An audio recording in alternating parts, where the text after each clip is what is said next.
on, everybody? Welcome back to another exciting episode of the Viall Files Bachelor Recap Edition. I'm joined by Allie, Amanda, and my guest, the very funny and wonderful Becca Moore. This is like my Met Gala, you guys. I'm like, this is a Make-A-Wish experience for me. I've watched this show from the beginning.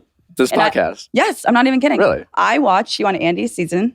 I read Andy's book. Oh, yeah. Back in the day. Mm. And I've watched I watched your Bachelor season 2.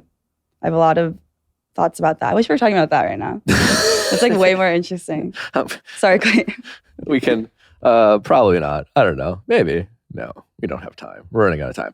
But you're a fan. You're an expert. That's why you're here. I discovered Becca on TikTok.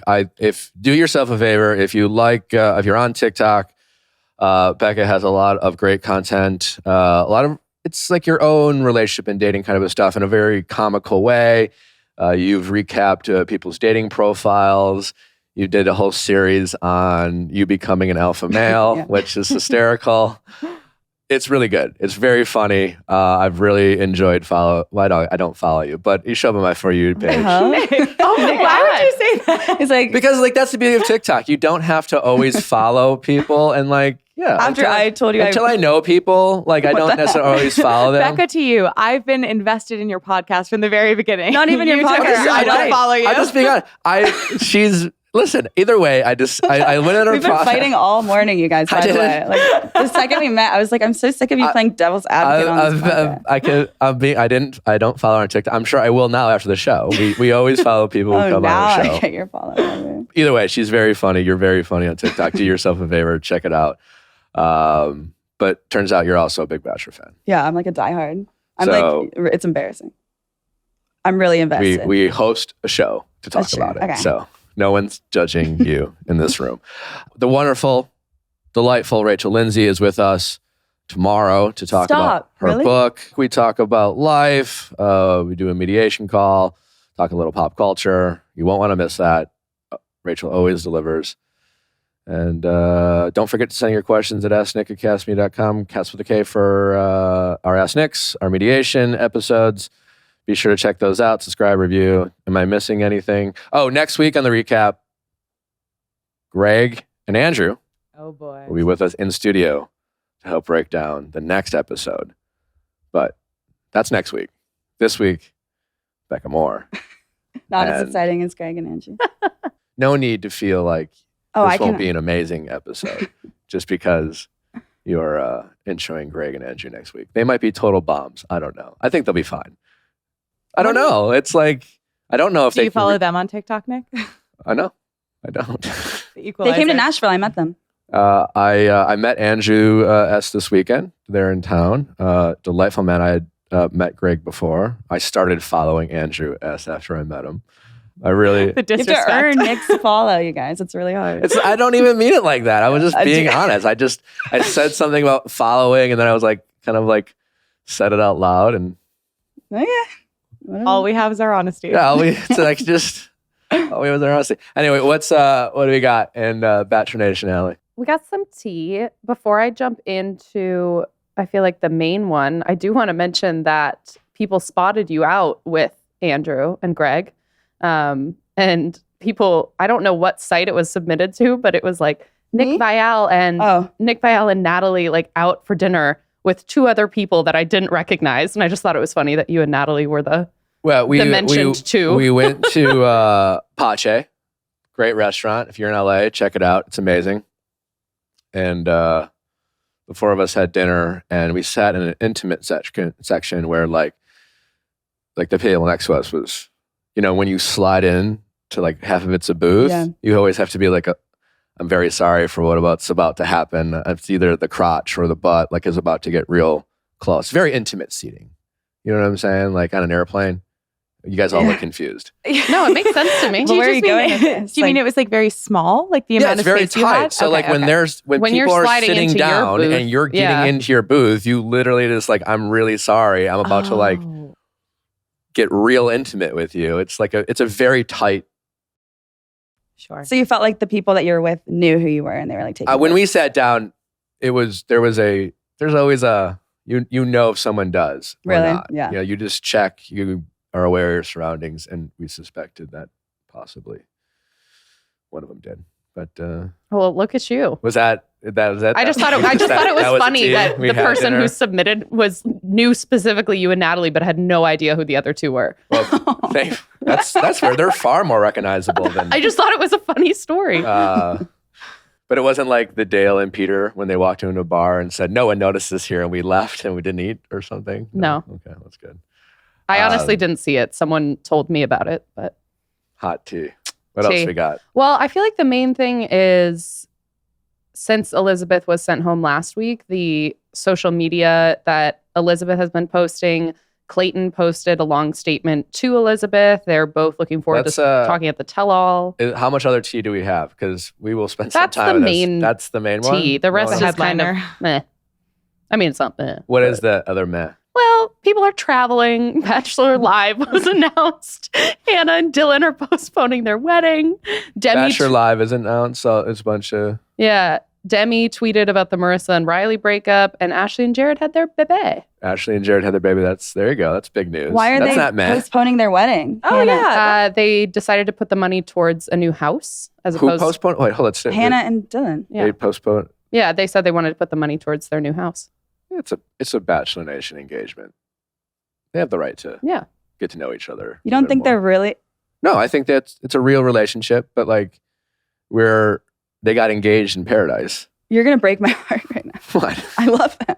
They're great. I really do love them. And everything I know about them is they seem to have a great relationship. I'm just saying they've been together for how long? 2 or 3 years? Longer, right? Has it been that was long? a one cup. Damn it. But in Bachelor years. I feel like, like in any dog way years. suggesting that they're not incredibly healthy. I'm just saying they got engaged as they met. So like long engagements this is not like I don't know. meeting someone September of 2019. 2 years. But I would argue that potentially buying a house together is more of a commitment than an engagement in terms Did of... they buy? Oh, they're both on the lease? Yeah, I don't feel like this is like a bad thing. I'm not saying it's a bad thing at all. Yeah. Thank God. I'm just like normal. Like JoJo and Jordan have been engaged for like 7 years. They're still because of engaged. COVID, it got pushed. My God. Yeah, but I it's love fine. them. They're still allowed to. They were like the last couple that I really believed in. Like that was like right after that is when like the magic got lost for me. Sometimes I rewatch their engagement video to feel Me joy. too. I cry every time. I don't know. After that, it was like these people are not right for. Like in the real world, they would never work out. Did Dylan and Hannah set a date? Like, was there a date set or? I don't think so. Maybe they were just trying to get people off their back of stop asking. Sure, yeah. People ask all the time. Yeah. I just mean like it's normal to have. Okay, whatever. Before I get married, I'll get over it. You know, like maybe we just keep dating, learning and falling in love and building that foundation before like we have to hire lawyers to break up. Do you think they'll make it? I have no reason to think they won't. Okay, that's what I was getting at. I was like, I wanted you to tell me that they were. I know very little about their relationship. Okay. I consider them friends or more acquaintances. When we see each other, we say hi. Dylan's a funny guy. Hannah seems nice. I know very little about the relationship, but everything I know is it seems rock solid. Okay. The little bit I know. That's all I needed. Ashley and Jared, congrats. Yay. Beautiful child. Very happy for them. Baby Dawson. You were telling Ashley, by the way, I watched that season too. It'll never work. Yeah. That's what you said. I did. He'll never love you. Look at them now. How do you feel about that? I feel great about it. Why? Because Ashley needed to let Jared go, which she finally did, and date someone else, which she finally did. And sadly, and Jared regrets it, but Jared owns the fact that he needed that kick in the pants because he just didn't see it. And it wasn't until Ashley had finally stopped chasing Jared and finally started dating someone else that Jared freaked out. The hard to get thing. And I was there for the freak out. And now they're happily ever after. So I don't regret saying it, but I was 100% wrong for sure. But here they are now, a living, breathing, beautiful child, a product of Bachelor Nation. So for all the terrible relationships it starts, here's one to root for. I'm just saying, sometimes you're wrong about things. Totally, all the time. Okay. I was wrong about. We'll get into this episode. Gabby.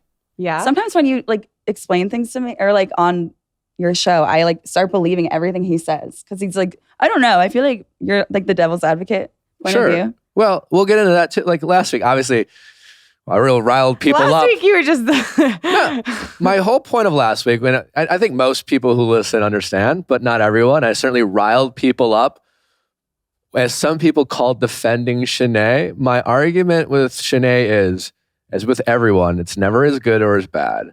I just don't think. I do try to like, if you want to watch The Bachelor and take the edit at face value and just recap that, we're probably not your show. Like there's other podcasts owned by Bachelor Nation, like that might be your cup of tea and they do a good show. But like I try to consider other avenues.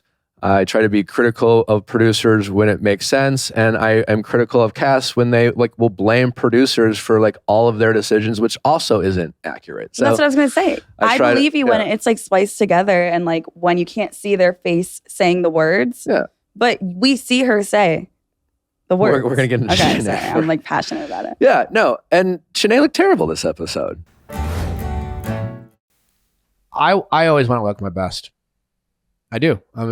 Call me superficial, call me vain. I want to age gracefully. And a big part of, for me, doing that is moisturizing my skin. So I have the youthful appearance that I have. And while I'm thanking my mom and dad for the genes that they gave me, I can't give them all the credit because I moisturize. I do. And one of the best companies to help you moisturize is Curology. That's right. Curology is game-changing customer skincare made for you by a dermatology provider. They'll create a custom prescription cream for your specific goals, whether that's tackling acne, clogging pores, skin texture, dark spots, fine lines, or something else. You can start by taking a short online skin quiz and uploading photos. And only if it's a good fit, they'll ship you your formula right to your door. Even has your name on the bottle. But most importantly, despite your name being on the bottle, they have a great product that is helping people with their skincare needs. I mean, certainly has helped mine. They have cleansers, moisturizers, lip balm, acne body wash, emergency spot patches. I'm a big fan of their cleanser and moisturizer. That's the stuff I use the most. Get started with Curology just like we did with a free 30-day trial at Curology.com/VIAL. Just pay $5 for shipping and handling. That's CUROLOGY.com/VIAL to start your free 30-day trial. Cancel anytime. Prescription subject to consultation.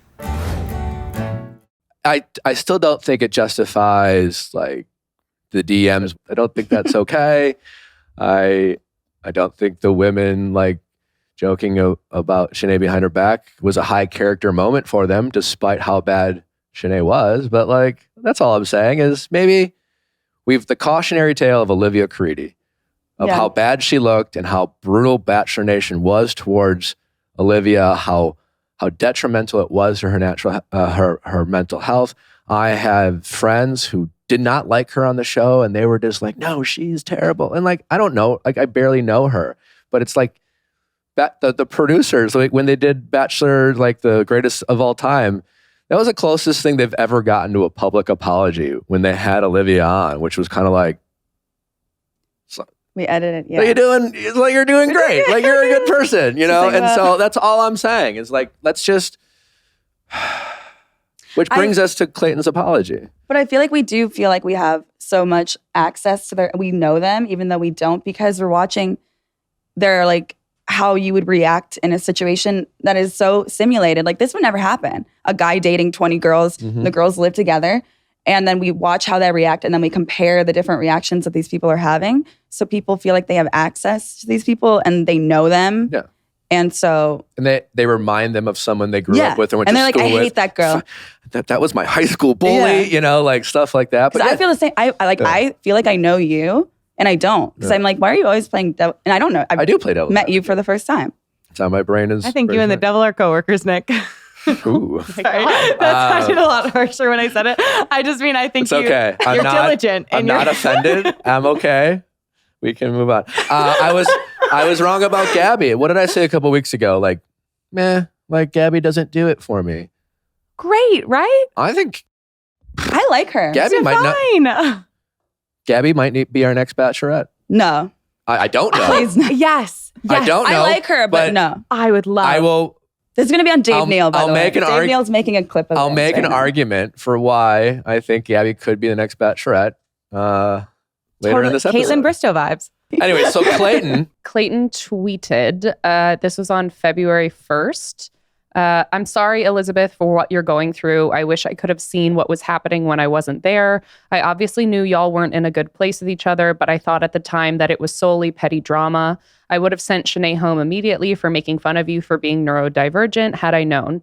Overall, the experience for me watching hasn't been fun simply because I'm seeing all of the damage that I caused. I really meant well, but my actions weren't always the best as I now can see the repercussions from my decisions. I can promise you I'm learning from the mistakes though, and I'm doing everything in my power to come out the other side a better man. I mean, it's a very nice apology.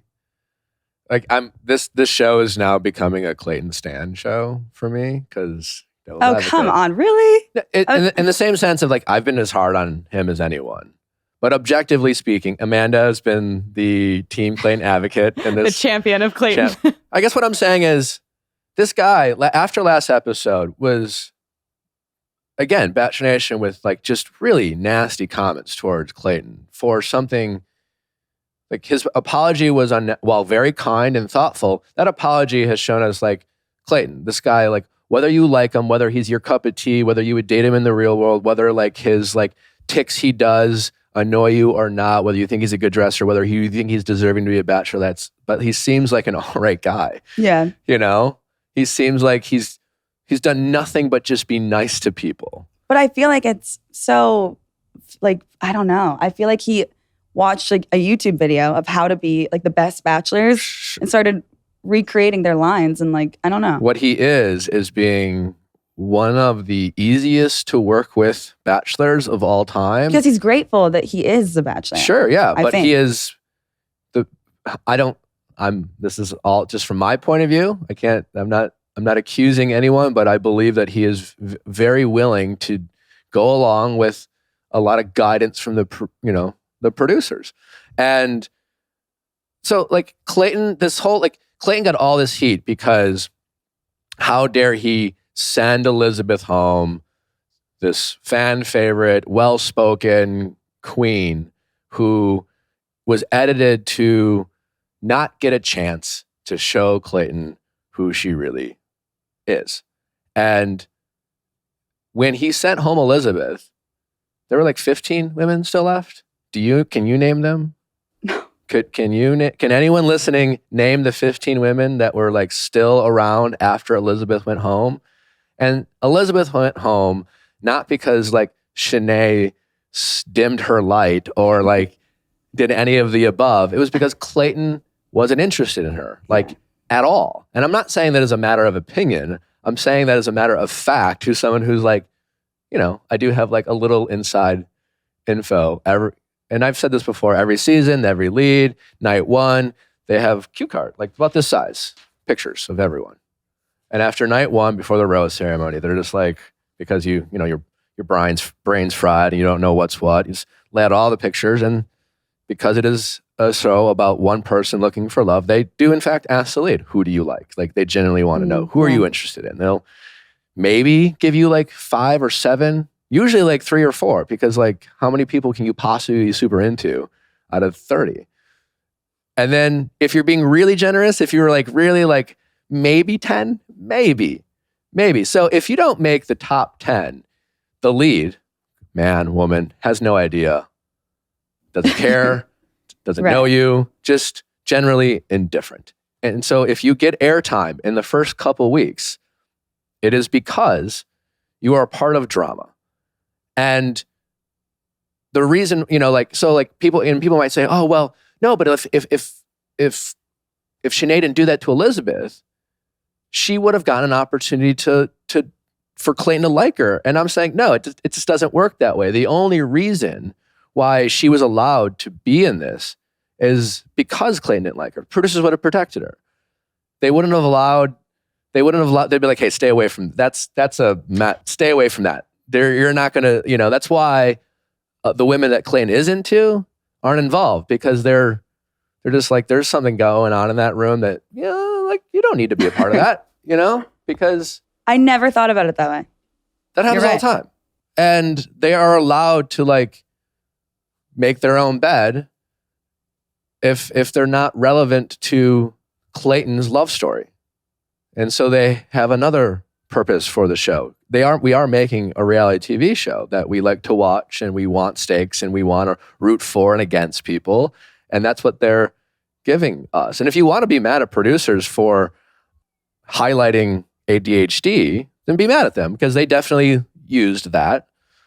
But I think we got to know Elizabeth and who she might be from her social media activity following her exit from the show, which, again, doesn't say she's a good or bad person, just shows that she is just another person on The Bachelor who came for attention and so desperately wants to maximize her moment from the show. How weird was that TikTok though? Yeah, at first evidenced by Elizabeth made her own Bachelorette promo. Who does that? Like, great question. I don't. It's like proof She of said, concept "I'll be back. that she's going I'll to show be to the back." It was producers. really good. I mean, like Katie would have been. There's no doubt Katie saw that and been like, "Why couldn't have I had something like that?" And Elizabeth, well, I don't know if she got help or not, but like she probably was the EP of that project. You know, she probably coordinated that. It was Director, really writer. well. Honestly, my only note for Elizabeth is like next time, like start your gait, your walk Oh my as God. like it started as if someone said action and then she started walking. She wanted to have been walking as, but other than that, it was really well oh my done. God, that's Really I don't know. That well was done. Can you imagine hitting post on that? Like, that's so embarrassing, don't you think? Like, That's a lot. saying that I'll be back. Like, is she insinuating that she's going to be on Bachelor in Paradise? Sure, yeah. I actually like. I think for a good. I think there's a chance that Elizabeth still thinks she has a chance to be the Bachelorette. Because she's writing. Okay, I can say this because I have ADD. So do you. Yeah. Well, let's preface this: is that like Elizabeth posted neurodivergent. I did not know that word existed until Clayton apologized for it. I thought it was interesting that the Notes app thought that was the only word that he misspelled. I didn't know that it was. I had never heard of it. So I Googled it. I went to the website. I took all their tests. I already knew all this. I was diagnosed with ADHD in the 8th grade. I was medicated for it. I got off of it because I didn't like how it affected me. I don't know how your experience with ADHD was. I just got diagnosed like Really? 6 months ago. Yeah. I've been called absent-minded my whole life. I've been picked on for it. It hasn't always been fun. I've spent 20 minutes looking for keys in my pocket. Mhm. Stuff like that. I lived my whole life without knowing I had severe dyslexia until about 3 years ago. And this neurodivergent website, there's this other thing. I don't know how to pronounce it. I took that test. And while they say it's not a diagnosis, turns out I have signs of severe, got that too. I'm just saying, like, I'm part of that community. But you don't ride off of that. I don't ride off of it. Also, I just want to, just a note, like, I'm just curious for the people who suffer from dyslexia. Part of the symptom is in our brains, we mix up words. And why do we call it dyslexia? It's like the hardest word ever. Like every time I try to like text someone, sorry about my grammar, my typing, like I have dyslexia, it's a fucking journey for me. And I can't Google it because I don't even know where to start. I know, they're like, that's the worst when you're trying to spell a word and it's like, autocorrect can't help you now. Like you are too far gone. Yeah, and listen, like sometimes it's a way to explain things. Like be honest, I've never asked you this question, Allie and Amanda. How many times do I ask you a question and you start talking and you literally see my brain go to a different place? Frequently. Is it sometimes frustrating and almost even dismissive and rude? Yes. Yeah. And I'm sorry. And my ADHD is a reason why I do that. Is it an excuse for... You don't black out when you're in the hot tub though. Yeah, you don't forget being places. Don't forget being places. That's not a thing. I don't know. She was gaslighting Shanae.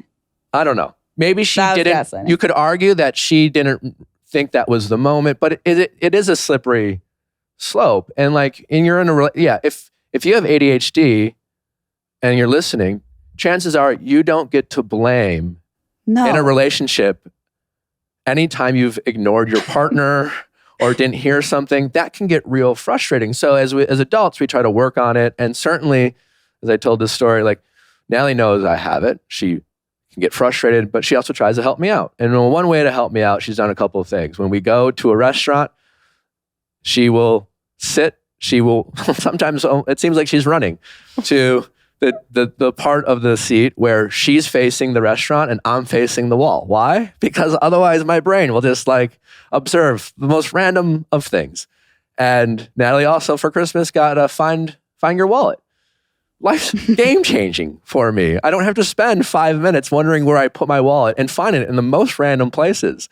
Like, it's just truly amazing. We see like real traumatic backstories that these women have. Like, people struggling with issues that are like, okay, if I put neurodivergent in my bio, I'm sorry. Like, I don't know. It just is a little bit. It seems a cringy. little much. It seems a little calculated. Timing. I would love to know, and I don't know.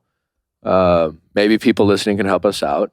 Did she have this neurodivergent in her bio prior to being casted on the show, or after she came off? And I don't know, but that would speak. And the reason why I'm being a little critical here is it's like if you're going to be or try to be the spokesperson and try to post things about how have a platform that like centers around something. Yeah, you center it and you're talking about mental health and you're doing this, then like you should be careful what you post and how you say it. And Elizabeth did a Q&A and someone asked her, why did you lie about being in the hot tub? And that's the Q&A she started with.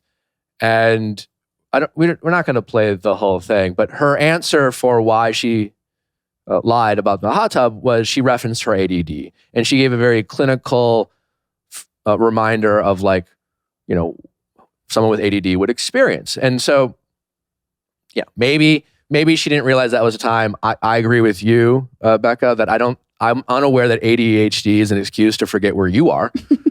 But it's possible that maybe she didn't notice Elizabeth or Shanae there. I mean, I've had people come up to me, start talking to me, 30 seconds later, I'm just like, oh, Dan, didn't know you were there. That's possible. Like, I recognize that for Elizabeth. Like, maybe she didn't realize that she was there, even though it turned into arguments of semantics. But anyways, so to answer her question about why she lied, she starts off saying this. Here's a great one to start with. So if you've been paying attention, you know that I have auditory processing issues. One of the types of ADHD is inattentive, meaning that it's hard to concentrate on multiple auditory inputs at the same time. If you're talking about ADHD and you're talking to a community, I have no doubt that many of the people who have been following Elizabeth have been seen by her and recognize her. And you ask and you condescendingly say, well, if you've been paying attention. No, Elizabeth. No, they can't. I haven't. I have ADHD. You can't pay attention. And it's just, like, listen, we've all said stuff like that. I have let off something I've been condescending. I have said, well, if you've been paying attention, of course I have. But like, this is her acting as if she is this unproblematic, righteous, like, everyone's mental health. She also posted a picture with a caption, her like looking down, like part of her photo shoot, I only imagine, of her self-promotion, like I should be the next Bachelorette. Oh my God. And the caption was, looking for who hurt Shanae, like, question mark. Now again, I've said that. I've said like, oh, who hurt you? We've all said it's a common thing. It's a common comeback.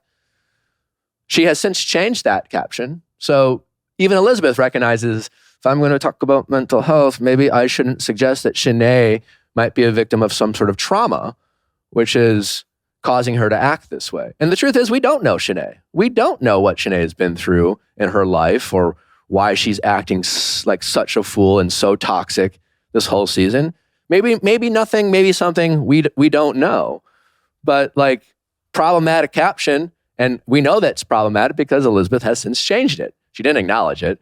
And it's just a little much. It's just... This is not about supporting people with ADD or like calling attention to people who are neurodivergent. Yeah. This is about Elizabeth. Yeah. That's what I'm talking about. This is about her ADD and her getting attention and being like, I'm not problematic. I just have something wrong with my brain. It's not about... Because she was like, if you were paying attention. I don't know. It's just red flaggy. It's red flaggy, and I think we're saying the thing. She's making this about her. Yeah, it's about her. It seems like ADD. she's using it, and if people have felt seen as a result of her talking about it, I think that's awesome. I think you can talk about it. And even this, like, listen, I have dyslexia, ADHD. I don't know how to pronounce this other thing. I don't even know what it is. Dyspraxia? Was that it? I have, apparently, according to their website, I have signs of that severely. I don't know. But you know what that also very helpful website says? That like, if you have these things, like you have a lot of talents too. Like your brain's just made a certain way. As people who have dyslexia, like they're often turn into great leaders. They are more creative because they can think outside of the box. People with ADHD bring a sense of energy and like fresh ideas to the room. Like they have a lot of talents. Their brain works differently and you adapt. It's like what allows me to play the devil's advocate or think of like different ways to say things that might piss people off, but it'll get some thinking, and that I've got. It's not an excuse for her to be toxic. Yes. It's not an excuse to pick on someone else, and that's just not us defending Shanae either. Like this, you can hold Shanae accountable and still say, you know what, maybe Elizabeth isn't this unproblematic queen who, if only it weren't for Shanae, her and Clayton would be, together. And then her like tweeting things about she's ready to come to Women Tell All, and she's ready to kind of like go after Clayton and go after Shanae, and it's just like. I predict that it might not go as well for Elizabeth as she might hope or want. I wouldn't surprise me if she what if she suggests to Clayton, I told you, but I told you, maybe you didn't air it. I told you that I had it. But certainly she knows what it's like for someone not to hear something. Like it's just a slippery slope. It's just like, I don't know. Like, yes, if for those of us who have ADHD, it can be tough sometimes. We can get frustrated ourselves. And I think it's fair to say that like I also have ADD, and I think it's fair to say that like we're good, like that it is not necessarily one unified, cohesive experience. So it sounds like a lot of what you're responding to is that maybe Elizabeth seems with her social platforms to be taking on a role that's speaking for maybe more people than feel represented by her. Yeah, but I think what we're saying is it seems disingenuous, and I think she seems to be using this, which she has, is a way to garner more sympathy and attention, and going about it in a way that kind of shows a light on her that she is not as maybe as considerate and as thoughtful, and sometimes she can say things that could be considered hurtful or condescending. She indirectly mocked people with ADHD when talking about ADHD. She did make the buffet comment, like the Ohio buffet comment in regards to Shrimpgate, where she was like, I don't know what it's like at a buffet in Ohio, but that's not how, like, I'm from Ohio and I have ADD. I feel victimized. And I think it kind of goes to your point about saying like, we shouldn't view Bachelor Nation people in absolutes. Like just like Shanae is someone who's not worthy of getting like death threats and like whose words, while certainly incredibly incriminating, have also been carefully constructed into toxic, a narrative. And so like, so it sounds like what you're saying is that like Elizabeth is not a saint. No. Correct. And this is I don't want you guys going over to Elizabeth's Instagram and start like yelling at her, but what she is like a nuanced human being. I don't know Elizabeth. Maybe she's awesome, and maybe her like 24-hour like social media activity was just like her like getting carried away in a moment that I get it. And she might be, that's all I know about Elizabeth. I trust what she posted on her social more than I trust the edit, and the show does simplify, it strips them down and it picks one trait, whatever that trait is about you. Good or bad, crazy. And they focus on that trait. And that is who you are by the definition of the show. But sometimes, Rachel went to my college and I'm rooting for her. Okay. She went to my college. Oh, she did? And she was hot. Do you know her? No, I don't know her. She was older. She was like a bartender. She graduated before me, but I remember, like, I don't know. She was really hot. I'm rooting for her. I'm biased, but I think she wins. I think she wins too. Wife. I hope too.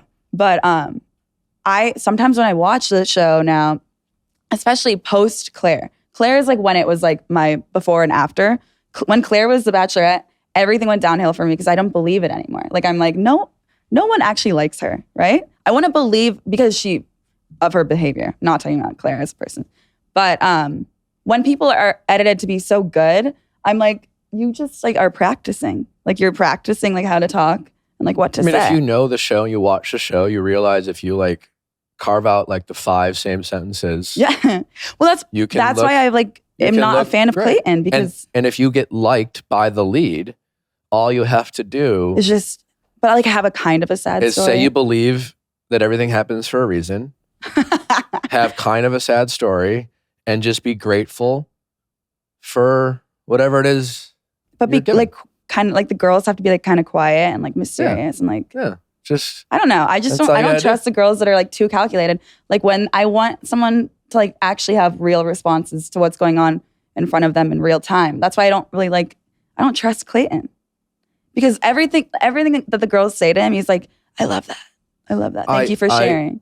You're absolutely right. We've been very hard on Clayton. I just think people are being so hard on a guy who is You're right though. He's doing his like best. A doing his best. He's a fish out of water. He's in way over his head.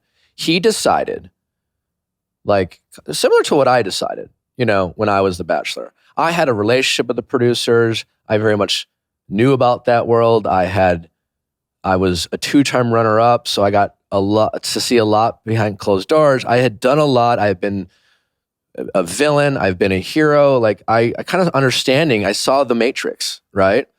So I saw the value in doing certain things. I knew, like, I thought Corinne was funny. I thought she was great. And I was going to ask you about Corinne. And I knew that if I took Corinne to hometowns, I would get heat for it. I would get criticized. That people would think I knew people would think I just wanted to have sex with her, as the guy who was sexualized. But a lot of people thought that, the Playhouse. And while she's a wonderful person, I wasn't into Corinne romantically or sexually. And she had a nanny though, and she was funny. And the cheese pasta thing. And she was great TV. Yeah. And the women liked her. And I didn't care. Wasn't cramping my style. I still got to get to know Vanessa, Rachel, and Raven, 3 women who like clearly those are the women I was focused on. And so like Clayton is doing the same thing where it's just like, hey guys, like I'm just gonna choose to trust you guys. I'm just gonna like, what do you want me to do? I don't know. Like, what do you think I should do? I don't fucking know. Like, this is crazy. And but you knew though, you knew Corinne was like the villain. Yeah. Do you think he knows? I know, I don't. That's what I'm saying. But she threw a trophy. He found that out after the fact. But he still took her back. He was like, do you think that was wrong? And do you think that's a red flag if I'm dating a guy and he throws a trophy? I get why we're critical of Clayton.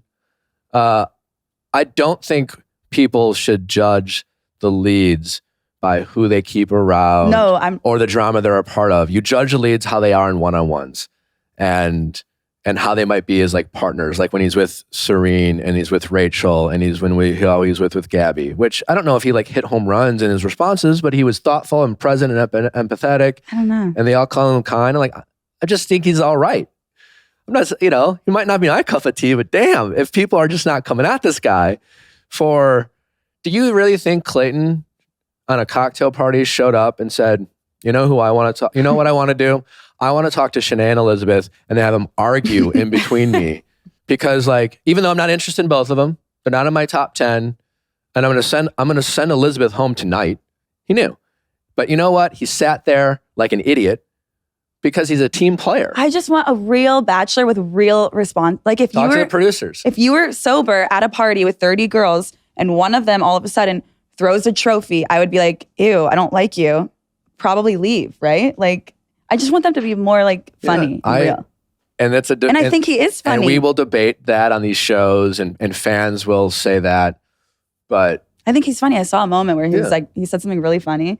He was like, take your time complimenting. I don't know. And I was like, be funnier. Every lead feels like the show strips them of their personality. Did you feel like that? For sure. Really? I mean, Paradise was the only time I was like, I saw versions of myself in every season. Like on Andy's season, I saw me being like petulant on the mime date. I saw me like being, well, like in my head and look like I had this kind of resting bitch face, which looked very, especially when you slap a soundtrack on it, I saw me having a bad day, you know? But is that who I was? That encapsulate me? I will say also now you have to have a sad story. So all of these girls feel like they have to like trauma dump like on their first date with him. And it's probably a lot for him to like have to it's tough. Be a therapist. It's a tough role. And I just think as we judge our leads, listen, you don't have to like Clayton. I'm not here to tell you to like Clayton. I'm just saying like maybe we don't have to harass him on his social media and say some like pretty cruel things. And they started the season by reading him mean tweets about him. Yeah. And it gets a little much because why? Like what is he? He's done nothing but kind of be a gentleman. And I think my issue isn't with Clayton. Honestly, I think he's a great guy. I think it's with Bachelor like casting or whatever. I think why are they choosing Claire, Katie, and Clayton was rando, you know? I can make guesses on all of them. The magic is gone for me. I don't know. I'm just sad. I want to believe it. I want to believe two people are like falling in love and they're like obsessed with each other. Social media ruined that. I will say this episode in particular did feel like a return to like Bachelor drama. This is the kind of like messy drama that's like feels a little bit more old if you school. take Shanae out, then who hates each other? No one, right? Well, not yet. Argued the same thing about the whole Luke P situation on Hannah's season. No, that majority of her season was Luke P drama. Yeah. Yeah, but he was an awesome villain because he had no idea that he was being the villain. Not only that, but like again, Shanae has been this is a bad episode for Shanae. It's not good. Like it's just not. It's not. Now and I've said this, like she clearly is doing plenty. She's giving him a ton. But her worst moments are in the ITMs. And she is saying those things, but in general, it's not a good look that's all of her worst moments because they would be inadmissible in court because you just don't know the context in which they're being said. And best case scenario, though. But yeah, she clearly deserves criticism. This is not me defending Okay, Shanae. good. That's all I wanted you to say. But Allie and I were joking before about like the Meryl Streep comment. Like literally the only way that could be taken out of context, they were like, compare your height to Meryl Streep. And she's like, Meryl Streep's here, I'm here. Like there's some stuff like that does feel a little bit. She very much deserves criticism. She is problematic. She was ignorant when she mocked Elizabeth's ADHD. She was all those things. But you guys just don't know. It's her goal, I'm just telling you, when you sit in those chairs and you talk for hours, it's just not that. Sometimes I take for granted, having been in that world, just how easy it is to change the context of certain things. And that's all I'm saying. The date starts with Serene. Serene. I mean, at the Pleasure Pier. She is the worst name I've ever heard. She is striking. She's hot. She's so hot. She's yeah, I mean, what a great date. I mean, I think she was one of the people when she was opening up, because I feel like a lot of people say like it's hard for me to open up. I think that she was someone who I could genuinely tell was pushing themselves outside of their comfort zone. But I hated how he interrupted her. Like in the middle, he was like, "Oh yeah, same. My family was like that too." Anyways, keep going. It's tough. It's tough. I know. Maybe he's just bored because he wants someone to ask him about him for once. And there is that. There probably is that. His job. Make no mistake, The Bachelor is not just there for love. They have a job to do, and that is help them make a TV show. And there are plenty of moments where they're just like, sit there and listen and ask them questions. And also, by the way, you're getting engaged at the end of this. Yeah. They're not saying that, but there is a pressure applied. So you're just like, wait, I don't know anything about these people. Too, I'm just going, I'm here to ask them questions. I'm here to hear about their sad story, which are sad, and you can trauma bond, sure, but does that teach us who they are? I honestly thought that when Serene was talking, I thought honestly maybe she was going to be like, I have some bad habits. I actually think that would be a great date. Like, I think if Clayton liked Elizabeth, she very well may have, like if they would have framed that date with sad music and she would have earnestly said, I have ADHD, it's been really hard. I do think many people in Bachelor Nation would have mocked her. There would have been memes. I do think that. But if they would have edited it a different way and framed it, and she's like, I'm just like, it's not a big deal. Like, I have ADHD, and I don't know if that sounds silly, but I have bad habits. Let me give you a list of reasons that if you pick me and we get engaged, I might annoy you. That would have been kind of like a cool date to be like, because those are the shit like you want to talk about, but they don't want to air that because it's not interesting. But like, can you imagine that? Like, I leave cupboards open. Like, you're going to accuse me of like flat out ignoring you. I'm going to sometimes make you feel, even though we're in the same room, that like I'm not in the same room with you. Yeah. And I'm embarrassed to say that. And it makes me feel really vulnerable, but I really want to be honest with you because I'm not good at always saying that. Because they need a sad story. So they try to like conjure, they're like, well, let me think, like divorce. Like, I guess my parents got divorced. I'm not sad about it still. So they should just be funny. I'm telling you. I wish too. I do wish the show wouldn't just force feed and give these cast people the expectation that they have to. And when a set like Gabby's story, oh my God. Like that was some relatable, or unrelatable in a sense. It's relatable in the sense I think everyone could relate to Gabby's story because whether you are disconnected with your parents or have an amazing relationship, as someone who has a great relationship with the parents, I relate in the sense that I could not imagine what that would be like. I had extreme empathy for Gabby and a recognition of how like fortunate I am to have the relationship I have with my parents. And so like that pulled on my heartstrings. Yeah. I think that one was real because that probably affects the way that she has relationships. Yeah. I also think her quote that I can give love, but I can't receive love was like really, I think struck a real chord. Yeah, I really like her. Yeah. I saw that. I was like, wow, she just put into words something I didn't know how to put into words. I like her too. I loved her date and I think she could be our next Bachelorette, but that line, when she said that line, I actually, before she heard her story, it was I'm a giver, you know, it felt like a kind of a trope of like, I love so much and I'm just looking for someone, you know, like compliment me. To be honest, it kind of, to me, sounded like a platitude, which I now have the benefit of hindsight to realize what she meant by that. And now I saw it very differently. But if I'm being honest, when she said that before her story, I took it as I thought it was after her story. I don't know. Because I feel because I think contextualized within like For sure. Context matters. Yeah. Yeah. But back to Serene, amazing date. I felt like Clayton did a great job of pretending that he belonged on a date with Serene. Yeah. She's exceptional. Like she's out of most people's leagues. And that's not a criticism but wow. But I totally agree with you, Becca, because it's become to the point where now when someone tells a sad story, we're like, we have to keep them. Is this, or we're even questioning the authenticity of how greatly or ingreatly it's affected them. I'm like, that one was good. Like your parents died. Okay, but that one was stupid. You're neurodivergent. So yeah. And it kind of has become this thing. Even Serene, when it got very like heartfelt, but at first she's like, I don't really know what happened. And it was like, well, what do you mean you don't really know what happened? Why are you bringing it up? Why are you bringing it up?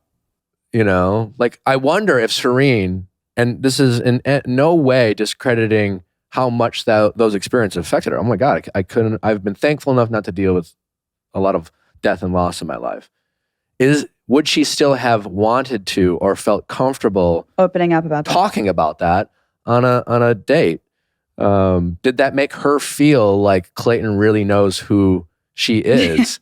By talk, I don't know, but like they're like forced to like talk about these things. Do you think it's out of desperation to like stay because like to make him feel bad? I think I think the show's as much to blame as anyone. They obviously like that. And do you think that the girls kind of have a sense that Rachel is like a front runner right now? Probably, yeah. You think? I think every season you can tell. You can tell. Women are very intuitive. I think they're better at telling than the guys are. But really? I think you can tell. Yeah. You see the way the way their body language and how they navigate, and like as much as you try to like, you can just tell. That probably is like the source of a lot of drama when they just start getting insecure. Yeah. And they're like, oh my God, I'm not going to win. Like, what do? I need to tell him. I don't know. Yeah. 100%. Or that's when you always like. That's when we're always wondering, why would someone narc? Why would someone talk shit? Yeah, that's what I'm saying, because that's the person that goes home. But they talk shit because they're just like, well, you know, he doesn't like me. I need more airtime. This is my moment. Yeah, this is unfair. This whole situation I'm in, I think is unfair. And I'm going to be the whistleblower who says it's unfair. And they sit there and they convince themselves that they're right and everyone's wrong. Like, you know, and that, again, back to my original point, let's just watch the show and enjoy it. But let's all just like take it with just some grains of salt, just because everyone's like frame of mind is warped in this. And I'm not criticizing any of them. Look, yeah, they went on to be on TV. That's okay. We've all done things for a little bit of clout and attention. If you're on social media and you have an audience, I'm sure you're like trying to be funny and get noticed and have people, and you count your likes and you look at but I'm not trying to have like a different storyline than I normally would. Like, no, I know, but I'm saying, you know what I mean? Like, yeah, there are totally. people, I don't know.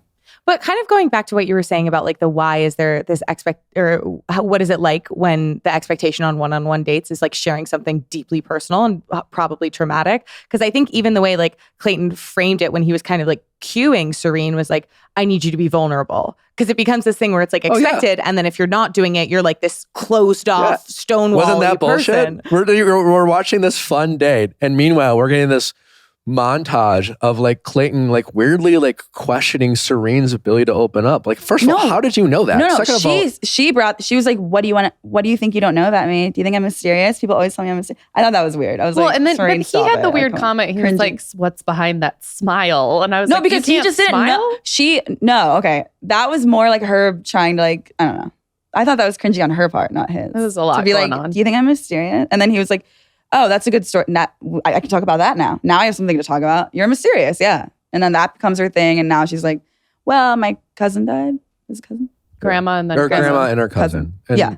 Because I think she had a plan to talk about it. Yeah. And so she wanted to said her grandmother was like a second mother to her. Yeah. And he knew he had to kiss her. So he's like, what's behind that smile? Yeah, but it like to your point, Becca, this whole thing is the show's obsession with this being talked about in every one-on-one it makes us weirdly, it takes away from the realness from people's stories. Real stories, yeah. And was that cringe? It probably. I mean, but I would love everyone to go like film themselves on a date. Right, I would. Die. It's just, I'm not calling Bachelor people heroes, but like they're really taking one for the team for how cringy all of us can be on and awkward on dates when we get nervous. But anyway, she gets a rose. She's gonna go far. I mean, she'll be probably on Paradise. She's striking, and yeah, so they have a date. Then there's the group date. And the big thing about the group date is the thing about the group date is the 2-on-1. Yeah, Brilliant how the producers would be like, oh, I mean, yeah, the next rose ceremony, we're gonna send Shanae home. I mean, or the 2-on-1. I'm assuming she's going home, but we're gonna make you wait till next week. Like there's that. Oh, we forgot backtrack. Clayton, again, back to like, do you think Clayton really wanted to walk in and then pull all the women from his group date and do like this intervention or like playing lawyer? Like nothing about these cocktail parties has allowed Clayton to like learn about anyone to get a relationship. You know what I'm saying? So like clearly, like, do you think that's him being like, I need to get to the bottom of this? I love Marlena. I thought Marlena, the Olympian, because she leveled with him and she was like, you're an athlete, I'm an athlete. When I take an L, I take an L. You liked that. I just thought it was so just like to the point. She was so like, I don't know. I really like her energy. I think she's great. She's a former Olympian. And so as someone who like loves the Olympics and track and field, I'm mad respect for her. She's a runner. She's a track star. But I thought that was actually a weird thing to say. Oh. I mean, she isn't. I thought it was weird too. They're both athletes, but like, what about the non-athletes in that room? I think that's so funny to preface anything by being like athlete to athlete. Yeah. I'm hungry. I know. I'm hungry. I need. She's like his friend. And I say that as someone who's like, at one point in my life was an athlete, but just like a weird. It's like I don't know if that really helps like us in this atmosphere, but. Yeah, sure. Like we go hard. Sure. I definitely give 110%. I actually thought that was kind of, the whole thing was weird. I actually believe Clayton like is into Susie and Teddy's falling off the radar. I mean, I don't know. She's gone. I'm done with her. I think it's Sarah. Susie. He seems into Sarah. Sarah, Susie, Gabby. and Rachel are my top three. Gabby, yeah, for sure. No, because they've been joking the whole time. But Clayton even kind of admitted on her date when someone says, "Oh, you surprised me," that's the Bachelor saying, "I forgot about you." But you're kind of hot. I did not pick you for this date. Yeah, you know. But wow, I had fun. That was fun. Like that's Bachelor speak for you're not in my top 4. Mm-hmm. The Bachelor is not just about the Bachelor. It's about the women and the stories in the next season. We got to get to know the characters. We got to set the stage. So it's not about Clayton. Well, and we for sure had to get to know Gabby because of the fact that she dated Dean. You know what I mean? People were interested in her specifically. Gabby is the one that dated Dean? Yeah. Wasn't it like I thought it was Sarah. And, oh my God. No, and Blake, apparently had a drink Blake with was the drink, Blake. but she and Dean were like dating in college they- for a long Dean time. said he was like in love with that's the girl. yeah, yeah. I think they I'm did in love with college. her too then. She's hot, actually. Now that I know that she dated Dean, maybe I just like Slide on in.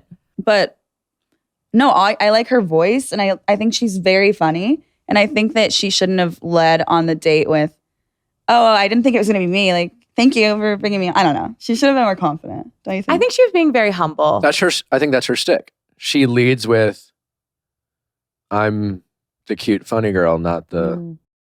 I think she says what's on her But mind. she's a beautiful woman. Like she's. But I respect her because like when she does bits, she was on the pavement. She was on the sidewalk when the dog was there. Like she really, like as much as people can be like, I'm so goofy and silly and then like make 1 or 2 jokes. Like I feel like she does really commit to the bit.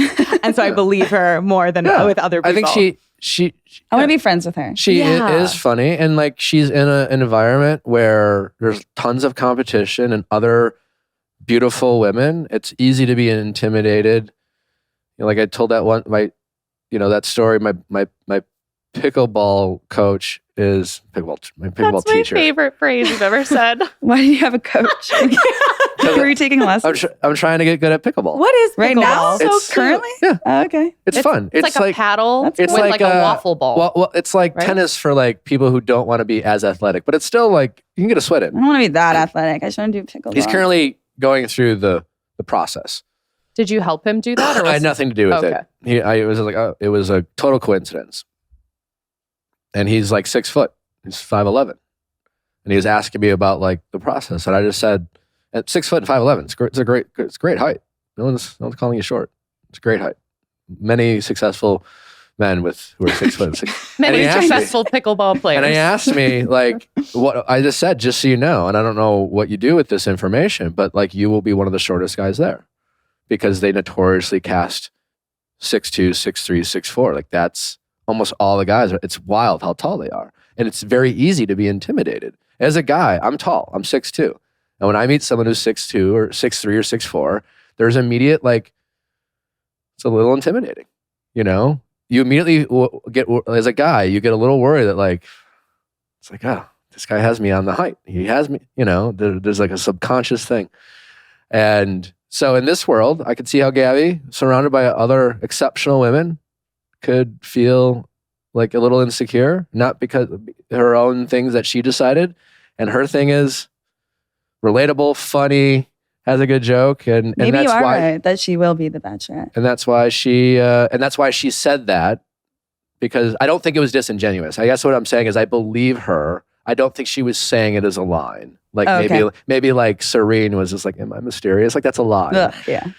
You Should know? practice that in the mirror. Like I don't think Serene thinks like anyone wonders if she might be Batman. You know, like I'm mysterious.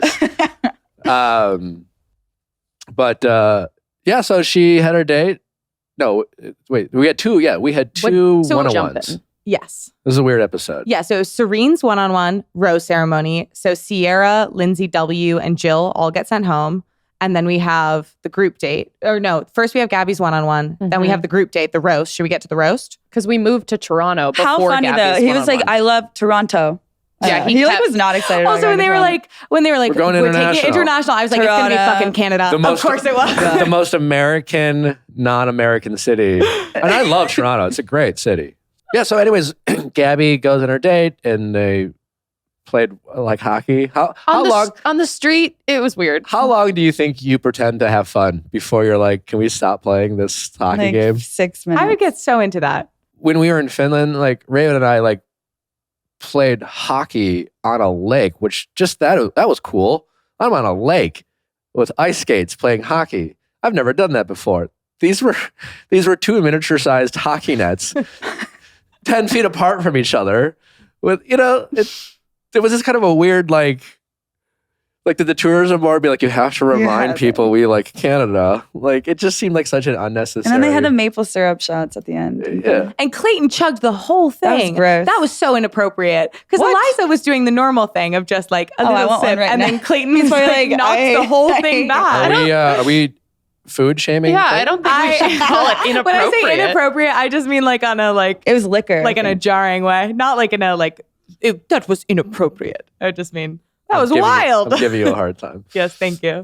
Gabby started this date, and again, like as I mentioned before, like incredibly heartfelt, and that pulled at your heartstrings. That was Michael A. quality sad story. Michael A. I don't think Michael A. Cancer. It different. I didn't say it's the same. I'm not comparing it to death, but like I don't agree with that. Michael When A. level your mom- storytelling. Because I think like the I kind of don't like know. authenticity and emotional intelligence. I've been lucky enough to not have someone like in my immediate space die. Certainly not my wife. I don't know what that's like. I can't compare. I also don't know what it's like to be disconnected from my parents. But for the people who have, that sounds terrible. Like to like feel like the way, and it wasn't like the way it started. It was like, oh shit, I feel bad for Gabby's mom. You know, because she was like, not a lot of people go on the show and give very specific detail about like their parents, like ignoring them. There's a level of like real, like problematic, like behavior when she was describing her mom's behavior towards her. Like I felt really sad for her. And then to find out she's not talking to her mom. And then to like see that moment where Gabby kind of like realized what she was saying. Like I'm really letting, She's like, sorry, that was a lot. I'm really letting people know this relationship, and then immediately wanted to defend her mom. I mean, I was like, she caught all the levels, and I really felt for Gabby. And again, I'm not comparing it, but like that's a real. I saw her pain, and that's what I'm saying, and it looked like real pain that I can't relate to, and I'm thankful that I can't. And as opposed to someone being like, I got my boyfriend cheated on me, or like my parents got divorced. At the same time, though, I don't think there should be a pressure for these people, these poor people on their first dates to be like, totally. I think that's like a little bit toxic for them to have to, and poor Clayton, trauma dump. Yeah. What is he? How do you respond? All he says is, I love that. Thank you for sharing. And I love that. Is that the best It's like an SNL skit. Is it the best way to say it? No. But like it is. No, I'm not critiquing him. I'm just saying it's bizarre. I don't think it is bizarre. I don't think that people should have to I'm do so that. sorry you had to go through that. It's and like, maybe he did say that. Again, like that date happened for was probably an hour long, edited down to 5 minutes. We don't know all the things he said. I just feel bad for him. Yeah, it's a tough position to be in. But I think she could be the next Bachelorette. Yeah. I also think part of the reason that maybe her opening up and being vulnerable felt so authentic is because she has truly been like such a delight, so jokey, so fun. And so it felt like an appropriate way of like showing her depth versus like with other people. You guys are making me fall in love with her. No, she's proven to be very likable. Very beautiful. First, she was the girl you'd want to hang out with, who you want to be friends with. And now after this date, it's like someone you really want to root. Are we all not rooting for Gabby after that date? Oh my. Now that I think about it, yeah. I would do anything. What do you for want in a Bachelorette? Someone. What's our biggest gripe with Clayton? We don't give a shit if he finds love. Yeah, you think you're right. He's like a rando like man that you passed by in the bar that you didn't even like see was there. And you're like, oh, you seem like a nice guy, but like we're projecting our frustrations that we're not rooting for Clayton onto Clayton, we don't who's know been him. nothing but a nice guy, and we're just so mad that that we're like picking him apart. Yeah. I want like a lead that has, you're right, I want like a Gabby lead where it's like I feel for them, but also I believe that they're hot and likable. Yeah, you and know? she's beautiful and good looking, and she seems to have, dare I say, like a little bit of it all. I don't know why they don't put more effort in casting 3 to 4 people to the lead, and that the lead's really into, and they would be into the lead, because I think they care about love. But I wish they would care more about love. If they cared more, the arguments would be so much more It would be more interesting. dramatic. It would be just as... It would be like you and Josh. Is that his name? Sure. But Josh? but the lead being like, I talk about this tomorrow with Rachel. Like, I was just into Vanessa. I was. It was my, and there wasn't enough girls that were there and for nothing love. against any other women.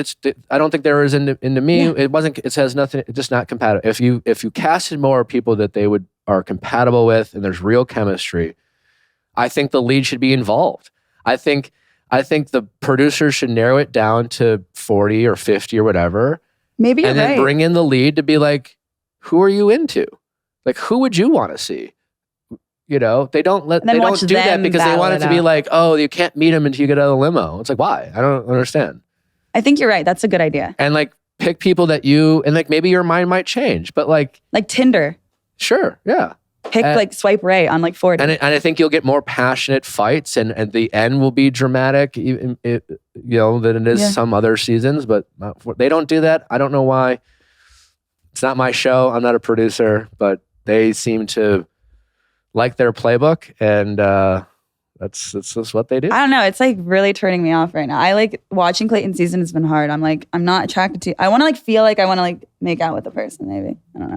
Well, that's not Clayton's fault, but yes, they. Oh, I'm sorry. I'm like really talking shit about Clayton. No, and that's fine. We've been hard on the guy. It's just when I go into the internet, I check out his page, and it's just like.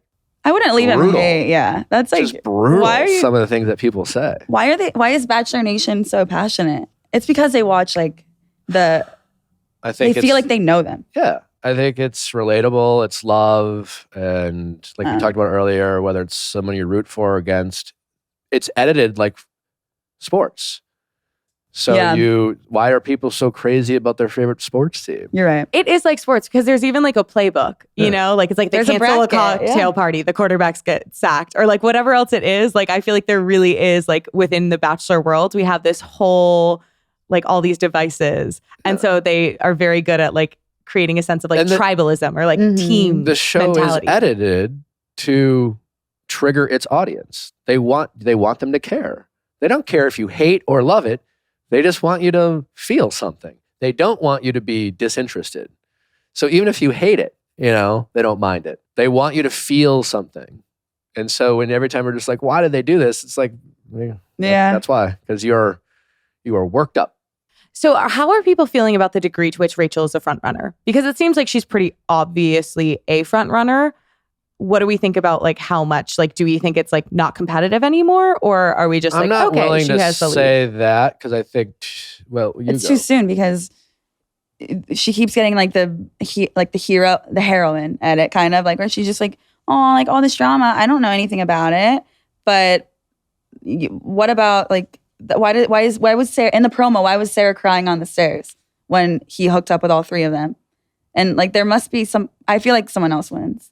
But Clayton did say that Rachel's the promo is be careful what you see and believe. But there were three girls in it. Wasn't it Rachel? I think Sarah? it was Rachel and then two brunettes. And I don't think it's Genevieve and I'm Sarah. just telling you, our brains don't work as fast as the editors. I feel like in the next few episodes we'll see, what's her name? Unless you take it frame by frame. Susie. And the voiceovers and things like that. I think that we'll see like more of the other two frontrunners come up soon. Yeah, I think, Rachel getting a group date rose after her big one-on-one. And after not showing a single second of her roast. They did not show any joke that she made of the roast during the group date. Because she probably wasn't that funny. And we want you to like her. I cannot believe that girl said that Mara had a gap between her teeth. Can we talk about like the Sarah Mara feud? Yeah. Or Mara? That was random. I think it's Mara. Mara, sorry. Like marinara. Well, once Shanae leaves, the reason why I'm annoyed that Shanae's still around is because I'm tired of talking about her and offer like playing devil's advocate because people want me to just roast her. And I'm tired of all these other women getting protected by Shanae because once Shanae leaves, they will turn on each other. And we saw a glimpse of that. They basically gave us a nice little preview of what's probably going to happen. Maybe not so much because Sarah's a front runner, but Mara's not. They're going to turn Mara crazy and she's going to be the villain. She could be the one. It's going to be someone, they're going to turn on each other and they're going to get catty with one another. And it won't be like women supporting women. Yeah, like especially like like Becca and I were saying the gap tooth comment was like really out of pocket. How could you like go for someone's appearance out of nowhere? It was or just go home, you thirsty bitch. Wait, was that a joke? The funniest part about it, I thought that that would be like a huge like dun dun dun like music, but they just like they were like anyways, next happy blah blah blah. It was like that was the funniest part. Like they just the editing like weird. cut off. It was crazy. Like that was just glazed over. No one talked about that. Imagine coming home to that, like having to make dinner that night. I'm really curious because again, it's easy to hate someone we're told to hate. No one likes you. I don't like you. How we are recording this ahead of time. Don't know what's going on in the Twitter world, but I would suspect that as we've talked about on our Ask Nick episodes, and we've had some people call in and share their stories. Herpes is a very popular and prominent STD that people have. It's something that people live with, and it affects their mental health. And far more people have it than people realize, and people feel shame. And yet, I would imagine the herpes community might feel a little upset that they were.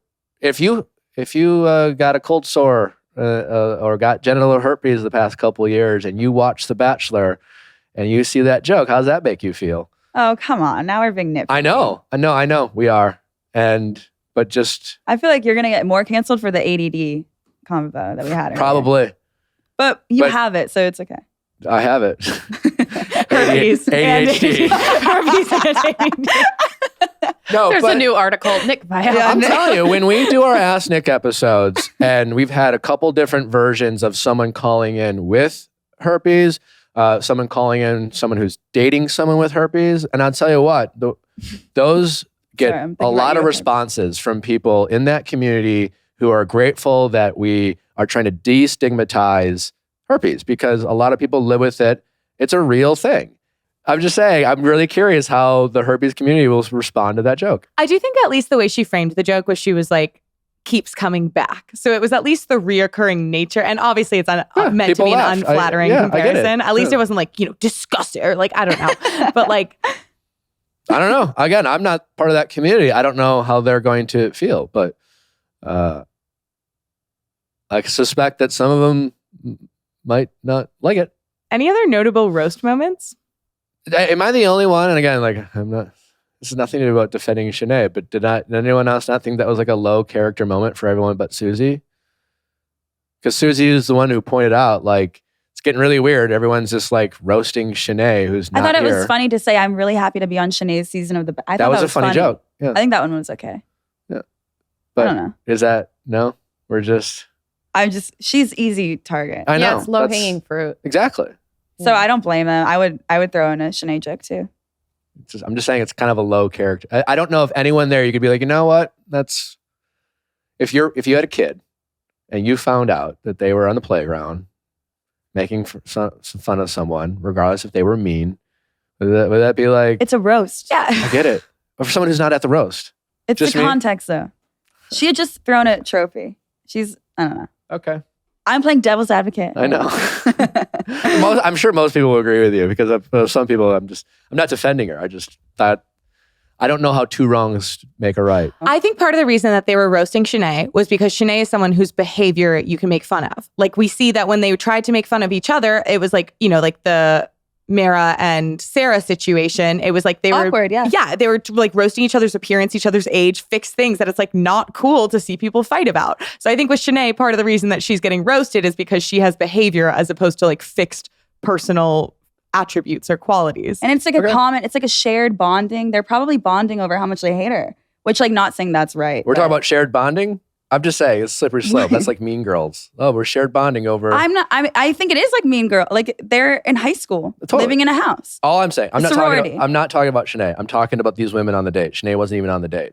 They were talking about Shanae, which is the only reason why. And if it was someone else, if it was one of the women who went home and they were all making fun of her, I would be like, kind of weird to be making fun of someone who's not on the date. That's all. This is not me defending Shanae, who was incredibly toxic this episode. Thank you. Yeah. Oh my God. Also, that editor deserves an Emmy for the juxtaposition between, first of all, she has her own soundtrack that it's like vaguely Succession-esque, like it's so like she has awesome villain soundtrack. And then also when she was like, I'm nervous, and she gives the whole speech, she cries, and then instant like ITM of her being like, bitches, like, exactly. They're funny, whoever the editor is. And do you think she's that good of an actor? Kind of. Honestly, Yeah. I was like, yeah, that was a good performance. When it was her versus Elizabeth, I was rooting for Shanae. Yeah, also every time she's with Clayton, she's like very like, And she's hot. soft I don't know. She's spoken. hot. So I like want to look at her. Who's hot? Shanae. Okay. I wish all of her bad moments weren't in ITMs. That's all I'm saying. She has to. That's like her going backstage. ITM, backstage. But when you would recognize that when you watch it, it feels like she immediately said that. Like, what am I saying? I want to meet her. I want to bring her in, and then we'll all decide after she leaves. I want to meet her. I honestly, I'm curious myself. And she might absolutely be this person we're seeing. I don't know. I am simply suggesting that it might not be quite as bad. But it was a bad beat for her. It was a bad episode. She looked real toxic. Yeah. And she looked like a phenomenal actor. She really did.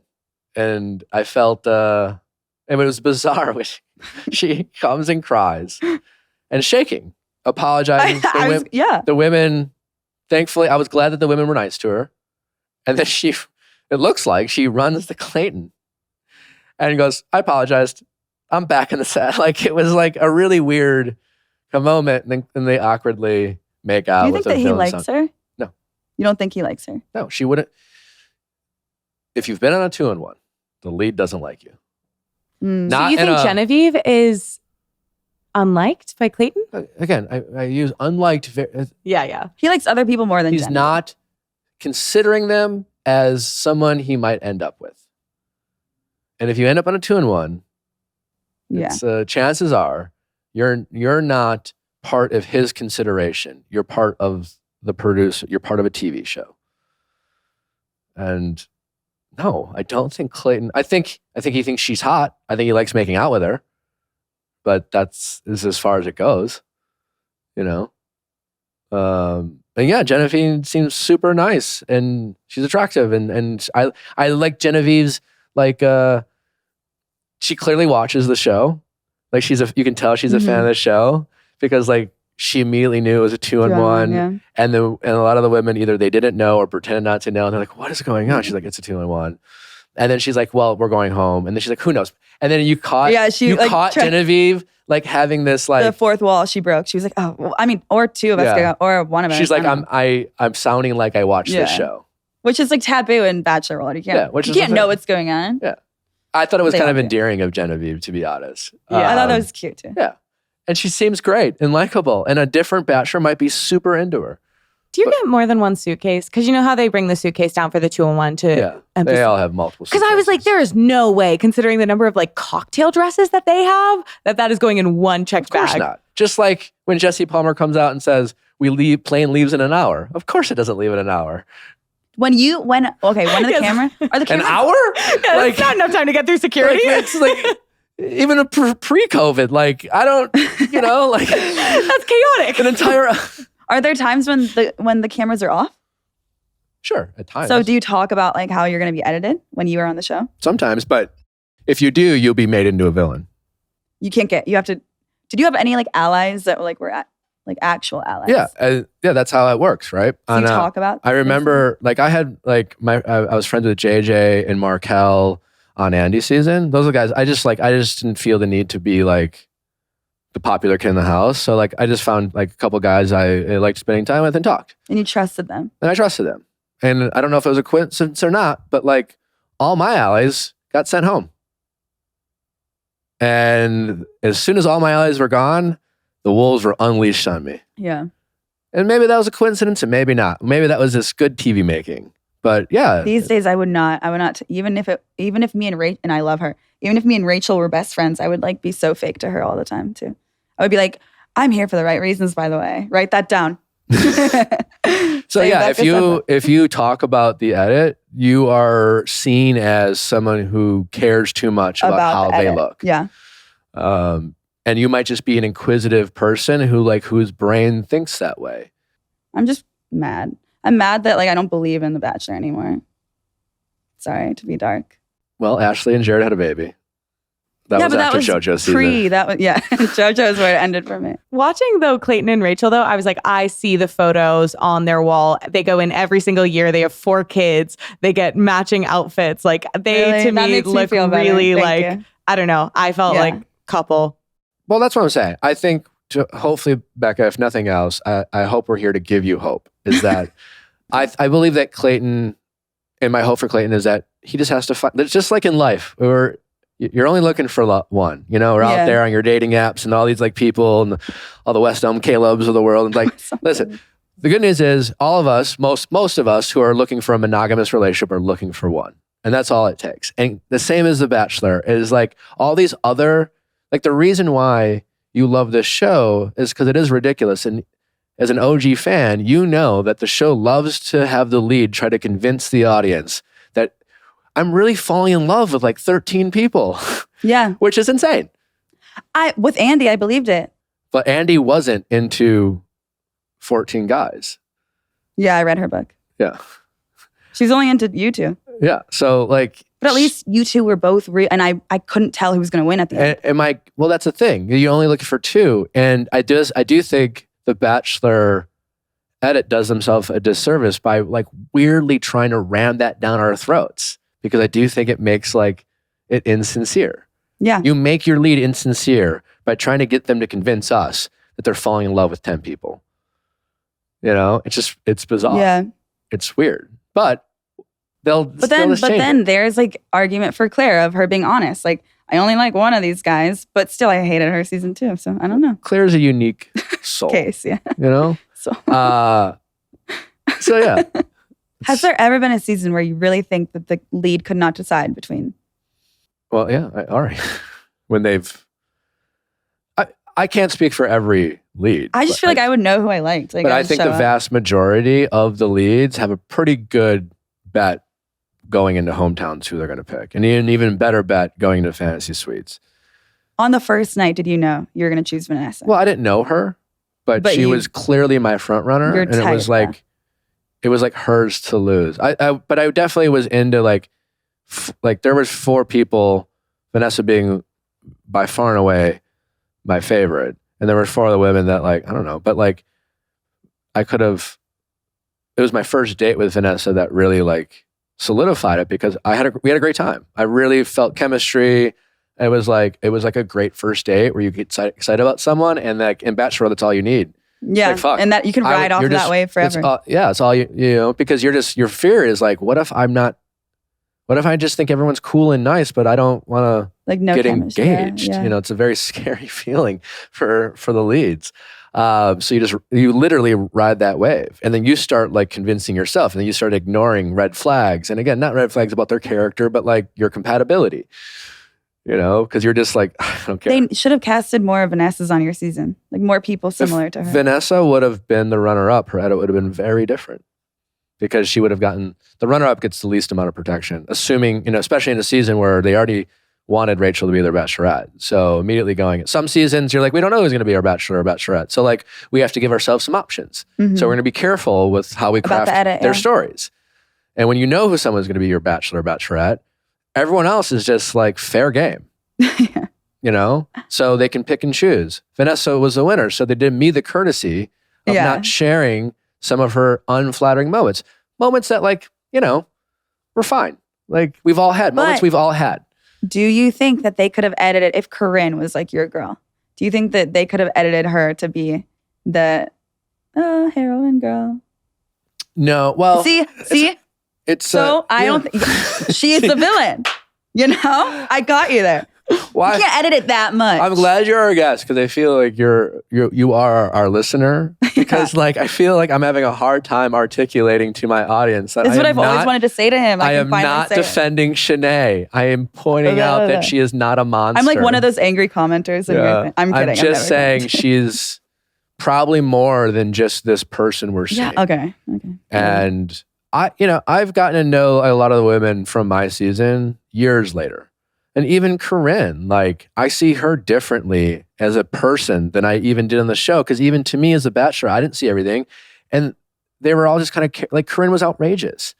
So I saw this outrageous person being outrageous, you know? I still kept her for a long time. Yeah. And that's not who she is as a person. And I'd be willing to bet, like the big question is. He did say they couldn't have edited her to be the main character though. Yeah. You did say that. And I'm just going to remember that you said that. I don't think they could have edited Shanae to be the hero. Thank you. It's not just like the same reason I've always said when people blame the producers. I don't think Shanae she can't blame the producers for all this. Thank you. Oh my God, wow. I've never said that. Roll the tape back. I'm just saying, all I wanted you to do was like criticize her a little bit. She is responsible for her ignorant statements and some of her choices. And even if her choice is to listen to everything that's being asked and repeat everything, she knows she is guilty because she wants attention too. She knows she's getting airtime, and she has decided that and the cost of looking bad, and that's on her. That's her too. I can't figure her out. Like, I don't know if she wants the villain edit or not. I think she does. My guess is that attention is her primary concern. And so, but I think therapy should be her primary concern. Probably. But they have to, you were saying on the last, they have to pass a psych test. Yeah. And also, like, maybe we're not in a position to like question Shanae's mental health. You know what? She is Meryl Streep. Maybe she was acting. Maybe she was acting. Who are your final four? Rachel. I think Gabby's fourth. And then Teddy's gone. I think Susie and what's the other girl? Sarah. Yeah. I don't know. I think it's Teddy. Rachel, Susie, Sarah. I was right. Yeah, you might be right. I called it. I said Teddy is not. There's still a chance. We're still pretty early on. There's still a lot of women left. I just don't like her vibe. I'm not into it. Okay, can we talk about, very, very quickly, Hunter. We never see her. And the homegirl's getting rose after rose. She's one of the blondes. She is one of the blondes. I don't know what else to say about her because we've never seen her on screen, but she keeps getting roses. She had a little ITM moment this episode. I think that's the first time I ever heard her speak. And we noticed her. Yeah. Which is all over, which is why. Well, and why do we know about Elizabeth? That's kind of my point. Because Hunter decided to just be like, you know what? I mean, I'm just going to be here, and if he likes me, great, and if not, I'll just stick around until I go home. And Hunter is someone who chose to go on the show and just take what comes and be fine with it. And that's why, to put this all on a nice little bow and end the show, why Elizabeth is no different than,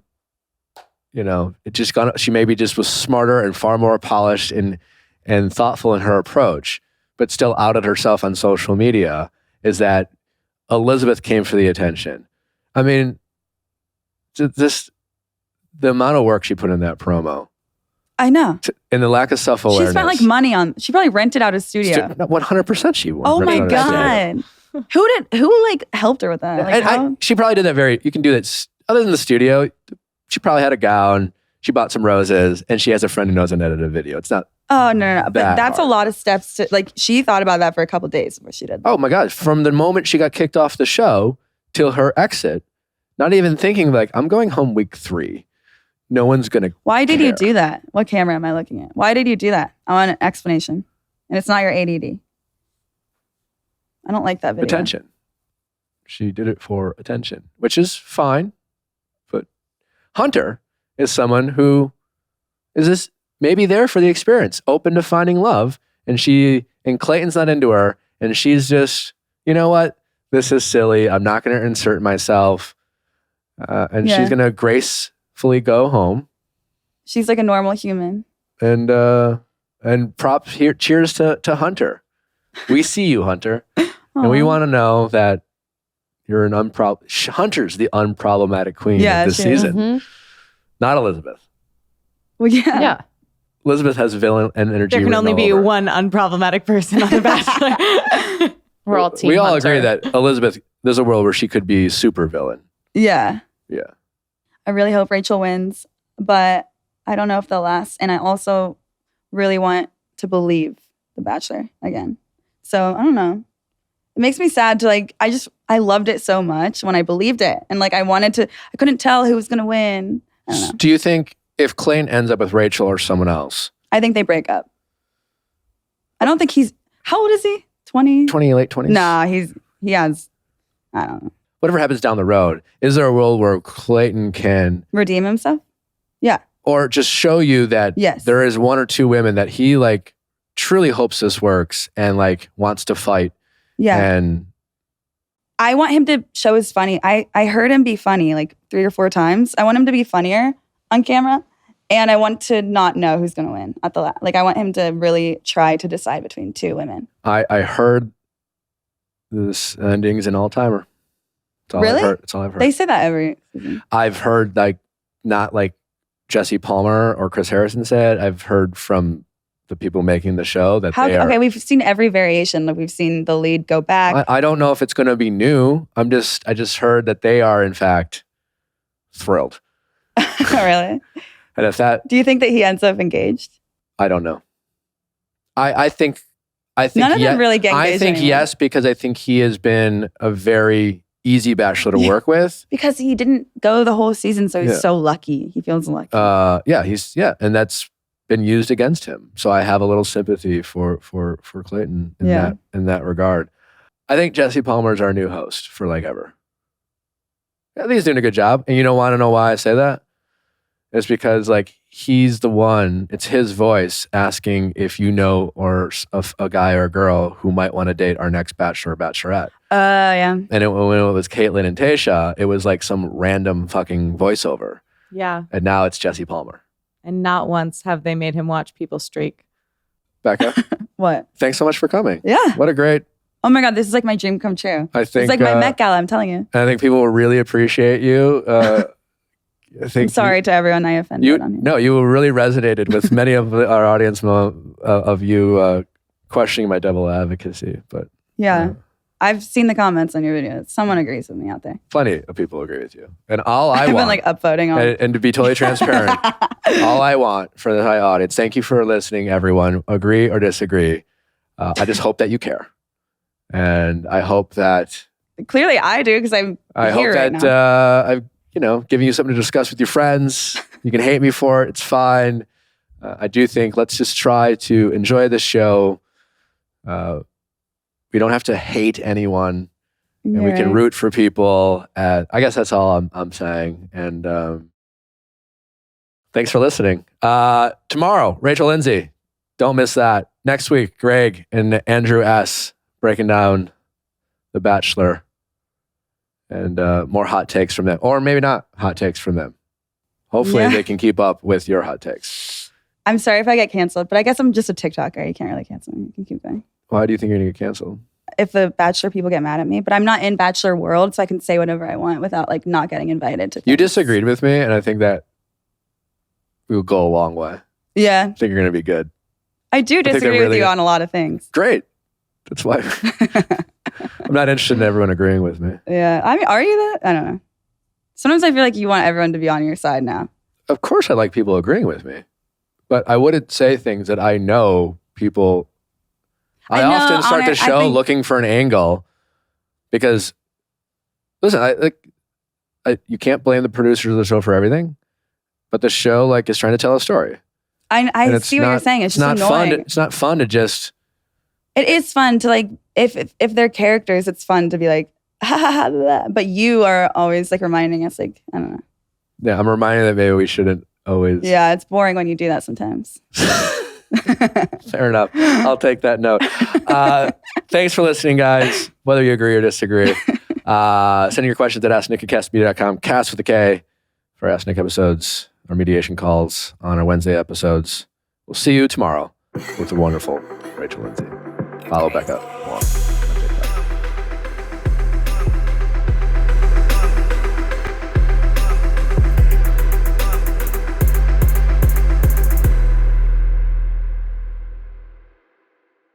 Hey guys, thanks for watching. But before you go, make sure you like, subscribe, and ring that bell so you don't miss any future videos like our Mondays Ask Nick, especially if you're looking for some relationship stories and relationship advice, as well as our Wednesday interviews with your favorite celebrities and experts. See you next time.